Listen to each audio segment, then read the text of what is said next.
fact, in just a few minutes, I am going to be heading out to the nation's border and going to be taking a film crew with us. We're very, very excited about this project. We are going to be doing Benny on the Border.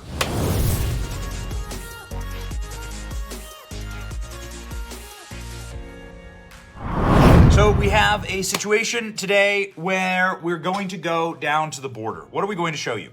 So I expect we're going to go down there. We have a guide, and they're going to show us human smuggling tunnels directly under our border. They're going to show us safe houses for the drug cartels. They're going to show us the places in the border wall, because it is unmanned, and because Joe Biden has stopped all of the border wall construction. They're going to show us places in the border wall where the cartels have cut holes in the wall. They're going to show us places on the border where the human trafficking just pours directly into our country. You cannot claim to love America. You cannot claim to want to keep Americans safe. You cannot claim to care about the good nature and the goodwill of Americans while having an open border. And we are going to go today and definitively show how open our border is. We're going to go down there. We have a film crew. We have our cameras. We have our products. We have our shows. We're going to take them down directly to the border. We had to be in Arizona for a number of business meetings this week. We had to be in Arizona to do a number of things with Turning Point Live and the launch of that. It was awesome. But while we were here, I told my team, we've got to go to the border. Some key points, very important, and completely ignored by our corporate media. Completely and totally ignored by our corporate media. Kamala has never actually visited the border, all right? Kamala Harris is our border czar. She's never gone down to the border. She went to an airport that was close to the border. She went to an immigration facility. She never actually visited the border. Kamala Harris is still our border czar, and it is just a humiliation, truly. More than 208,000 illegal immigrants were apprehended at the border in August, last month. That is a 317% increase from last year. 317% increase. Unsustainable. Between January and March 2021, Border Patrol picked up 2,000 pounds of smuggled fentanyl, 629 pounds apprehended between January and March of 2020. That's an increase of 230%. Fentanyl, a size that big, grain of salt can kill you. Migrant encounters at the U.S. border are at a 21-year high. Single adults accounted for 53% of migrant encounters in July, up from 28% in May.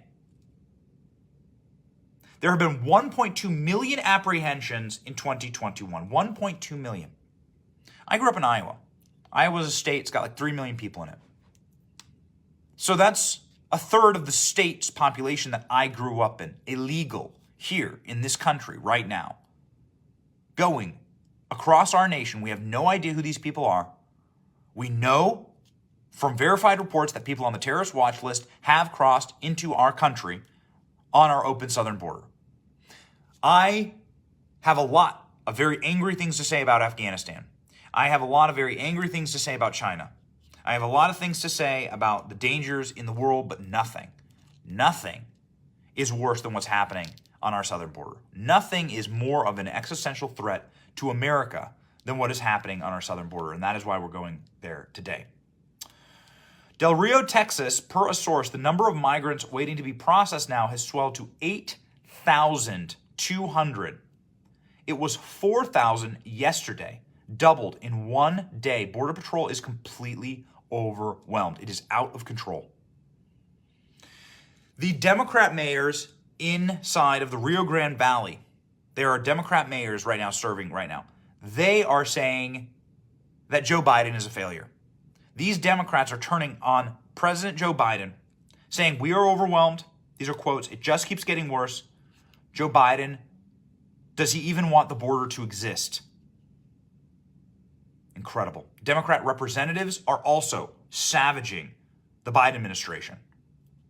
And our own DHS Secretary Mayorkas, says this is unsustainable in a released audio clip recording of him. So what do we have here? We have a situation that everybody knows is leading to less safety in our neighborhoods, to more chaos in our country, and indeed to an unlawful invasion of our country. Call it what it is. It's unlawful. I can point you to the laws on the books. And when you have this number of people, what is the rationale? What is your explanation to Americans that live here and were born here for opening up our borders and allowing millions of undocumented, illegal migrants whose first act it is to break our laws enter our country? What is your rationale? I would like to hear the explanation, but libs can't give you that explanation. Why do you think you're seeing Hispanic voters? This is not a race issue, by the way. Hispanic voters are enraged over this. Why do you see loss of Hispanic support in the double digits for Democrats across this country? Why did you see 40% of Latinos in California vote for Larry Elder in the recall election? Latinos in this country are sick of this.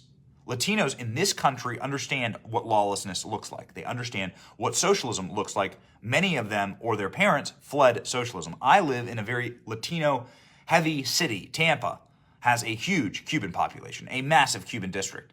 Those people, my first day in Tampa, held an anti-communism parade down our main street. I said, Kate, this is the best place in the world to live. I love this place. It is so insulting to the human beings who went through the laborious process of becoming an American citizen and the legal process of becoming an American citizen to hand criminals. And yes, if your first act inside of a nation is to break its laws, you are a criminal by definition. To allow criminal aliens open access to our country. And we're going to go down today and we're going to show you. We're going to show you. God has blessed us with a platform here, and so we're going to start using it. We're going to start using it. Follow us along today. We'll show you what actually happens. Right now, I'm just in my hotel room in Phoenix. We are heading out right now to the border. Follow along today. This is going to be a day of revelation, and hopefully a day that in some small way changes something, because something's got to change. It's unsustainable. It is unsustainable. It is wickedness. You cannot love a people. You cannot love a people if you do not provide them security. It is the most sacred right of a president and a vice president to swear on a holy book, the Bible, and provide security for the nation. That is what Joe Biden promised. That is what Kamala Harris promised. They have broken their promises. They are oath breakers today. They're oath breakers. And we're going to show you exactly the human cost of that. All right? We'll see you down at the border today. Thank you for watching. We are 100% independent news. Are you sick of being lied to? We certainly are. That's why we started this channel. But we can't do it without you. We can't keep going without your help. All we ask is that you click like and subscribe and share this video. It's free. And it keeps us going, it keeps us growing, and it keeps us getting the truth out there to break the rotted corporate media infrastructure that wants to lie to you every single day, wants to corrupt your narrative, your truth, your story, and your very society. So support us by clicking like, clicking subscribe, and thank you, Patriots.